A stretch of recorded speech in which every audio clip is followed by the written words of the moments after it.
Hey, what is up guys? It is Harrison Barron. In today's video, I'm going to talk to you guys about some things that I see in really successful salespeople versus what I see in people that kind of stink at selling. Honestly, it's okay. Sales is not made for everyone, but there is some major differences between really good salespeople and really bad salespeople.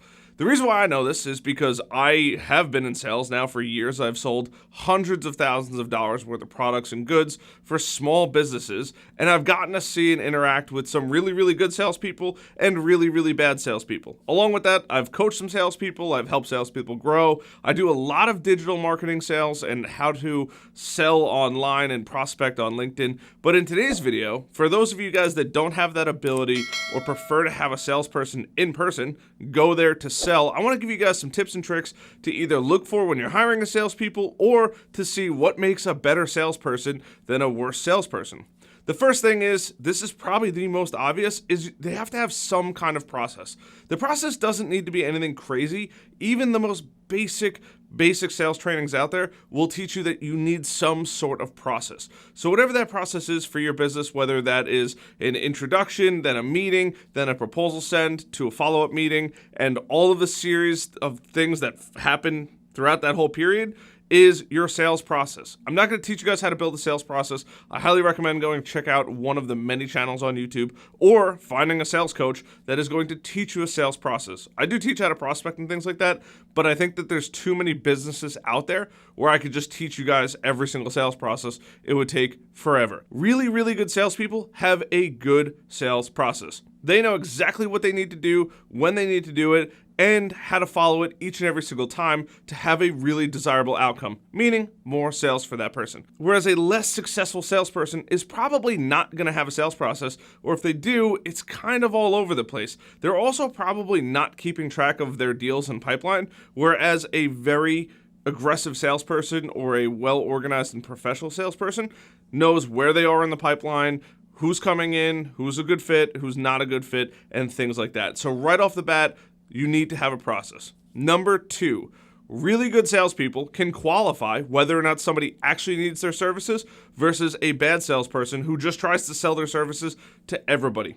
Sadly enough, that does not work. There is a multitude of reasons why people cannot buy from you. It could be budget, it could be they're not ready. There are so many reasons. Really good salespeople are really good at identifying who could be a good prospect versus who's not a good prospect and disqualifying far earlier than a bad salesperson. Now, I roll my eyes because a bad salesperson is going to spend a tremendous amount of time chasing deals that are either never going to close, they're not good fits, or the worst thing that could possibly happen, that person is going to buy and get buyer's remorse.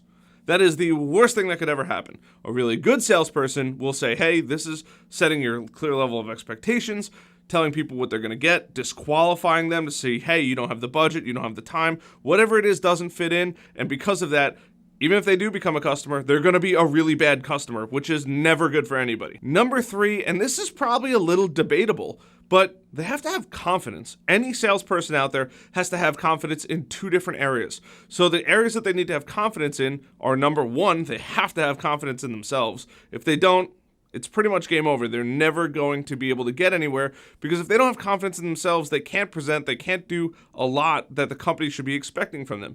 So self-confidence is really important in sales. I have yet to find a good salesperson that lacks self-confidence. They just happen to be confident people, they're comfortable with who they are, they're comfortable with the product they're selling. And the second confidence is confidence in the product. You cannot go out and sell any product. It has to be a good product. It has to be a desirable product. If you don't have the confidence of your salespeople on your product, you're never going to sell it. There's a reason why Salesforce became the fastest billion-dollar company. It works really well. I don't particularly like it, but it works really well. There's a reason why. The salespeople had a lot of confidence in the product, and because of that, they were able to produce far better results than somebody who has no confidence in the product, is kind of shoestringing it together and saying, oh, we could do that, lying, stretching the truth, things like that. That is all going to drastically impact not only the customer's buying experience, but it's already starting the customer off on the wrong foot. No matter what it is, what product it is, you need to be confident in yourself and you need to be confident in your product. Because if you don't have confidence in those, you are a fish out of water and nobody's going to trust you. Nobody's going to buy from you. It's just the nature of the beast. Number 4. Really successful salespeople know exactly how to structure their day. And you're probably wondering, Harrison, that's the most ridiculous thing I've ever heard. Really good salespeople know when they're really good at sales and versus when they're not good at sales. So meaning they might be more productive in the morning or the late afternoon, and they know when they're more productive. So that's when they should have meetings in person and things like that, as opposed to sending proposals. Whereas a bad salesperson doesn't know when they're most active, when they're most focused, all of those kinds of things. They're kind of in tune with themselves. Good salesperson will know, hey, you know what? I know that Sally and Lou are going to be in their offices at 11 o'clock. They start their morning at 11. I'm going to be there at their office at 11. They're scheduling something. They're making sure that communication is clear, and it's kind of going right from there where they know exactly what's got to happen to get the sale done. Whereas the other salesperson, the less desirable salesperson, that salesperson is probably like, hey, when can we schedule a call? You want to do it at 4 o'clock in the afternoon. Meanwhile, that salesperson is kind of ready to go to bed at 4 o'clock in the afternoon because they're stressed out for the rest of the day. You have to think about these things.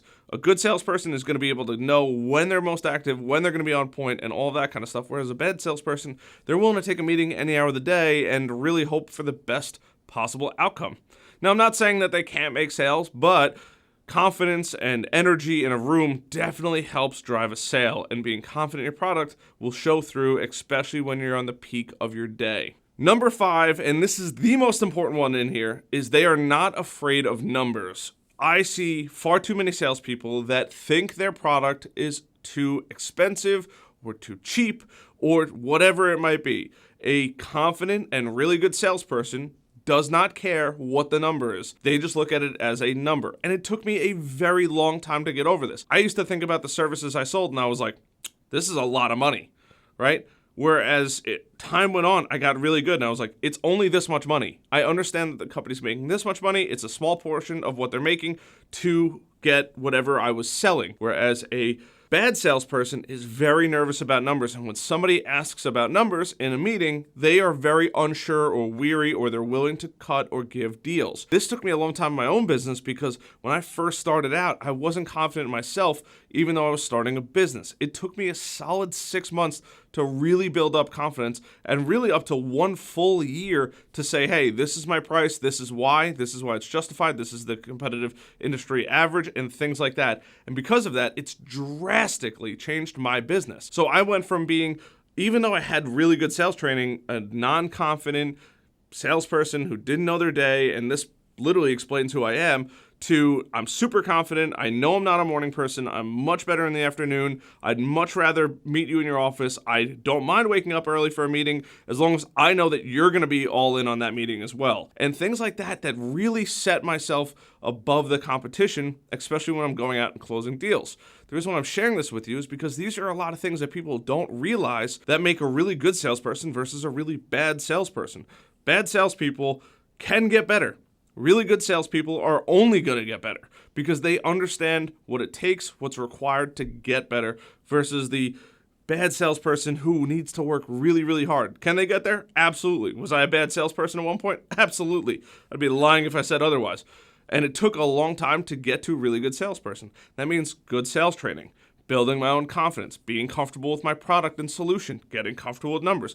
All these different things I had to overcome to get better. And this is something I know a lot of people go through, so I wanted to make a video on it. My name is Harrison Barron, the Millennial Entrepreneur. I hope you guys found this video informative. The time flew. I'm super excited. This is something I'm super, super passionate about. I really think that if you're looking to make some sales, you need to improve upon these 5 things. And when you do, your sales is going to skyrocket. That means your numbers closed, your money at the end of the day that you get to take home, that fat paycheck, and ultimately your confidence, not only in sales, but in life, is going to skyrocket. And that's the best feeling in the world. So I hope this video helps. If it did, please leave a comment down below on what you found valuable. I really this one's probably the most passion-filled video I've made so far, but I really think it's so important that if you're a salesperson, you need to understand these different things and ultimately how this can impact you over the long term.